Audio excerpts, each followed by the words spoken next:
삶의 행복을 주는 이야기 1월 23일입니다. 그날에 그들 중 둘이 있었습니다. 그들은 20올이나 되는 먼 길을 같이 동행하면서 이야기도 하고 서로 문의도 하면서 가야만 했습니다. 건장한 남자들이었지만 슬픈 기색을 띠고 내내 울면서 그렇게 했습니다. 그들의 삶에서 모처럼 말과 일에 능하신 선지자를 만나 기대가 충만했었습니다. 뿐만 아니라 우리는 이 사람이 이스라엘을 속량할 자라고 바랐습니다. 그런데 그분이 가장 추악한 죄의 상징인 십자가에 달려 속절없이 돌아가시고 말았습니다. 바로 예수님입니다.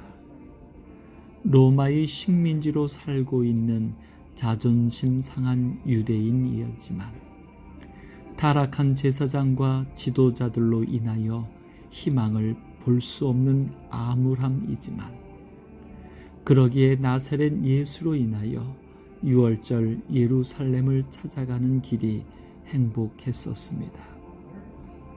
그리고 그들의 기대대로 예수님은 나귀를 타고 예루살렘 성에 입성하셨고 온 성은 호산나 다윗의 왕이여라며 흥분의 도가니였습니다. 그런데 그분이 그만 제자의 배반으로 붙잡히시더니 아무 힘도 쓰지 못하시고 십자가형으로 돌아가 버리셨습니다. 이 허탈과 낙담 그리고 충격과 사실 앞에 그들은 이렇게 할 수밖에 없었습니다. 얼척이 없다라는 말을 들어본 적이 있습니까? 얼척은 어처구니의 방언이라고 국어 사전에는 설명하고 있습니다. 그렇다면 어처구니는 어떤 뜻일까요? 명사로 쓰일 때는 엄청나게 큰 사람이나 사물입니다. 이렇게는 그 뜻을 이해하기가 어렵습니다. 그런데 형용사로 쓰이면 일이 너무 뜻밖이어서 기가 막히는 듯하다라는 뜻입니다. 그렇습니다. 얼척이 없다는 말은 어처구니가 없다는 말로서 어이없다와 함께 같은 의미였습니다. 그렇습니다.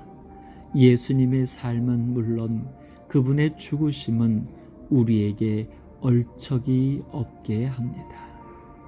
일이 너무 뜻밖이어서 기가 막히는 듯 합니다.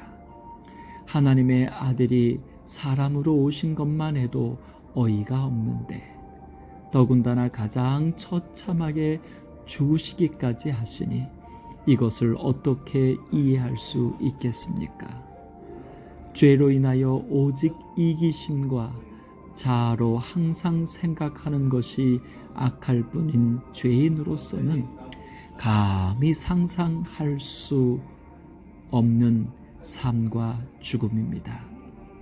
아무리 이야기하고 아무리 서로 문의를 해보아도 그 사랑의 깊이와 높이와 넓이와 길이를 도통 알 수가 없습니다. 그래서 바울은 너희가 어떻게 행할지를 자세히 주의하여 오직 지혜 있는 자같이 하라고 제안하나 봅니다. 다행히도 엠마오로 가는 두 제자는 이 모든 된 일을 서로 이야기하며 그 길을 갔습니다. 이에 그 길에서 부활하신 예수님과 동행하였고 그분에게 배웠고 그분과 함께 음식을 나눌 때 드디어 어처구니 없는 진실을 알게 되었습니다. 두 제자에게 임한 깨달음의 축복이 그들을 슬픈 기색에서 마음이 뜨거운 행복으로 이끌어 주었습니다. 오늘 우리의 삶에서도 예수님을 깨닫고 어이없는 그분의 사랑으로 인하여 행복을 누릴 수 있게 되기를 소망해 봅니다. 삶의 행복을 주는 이야기였습니다.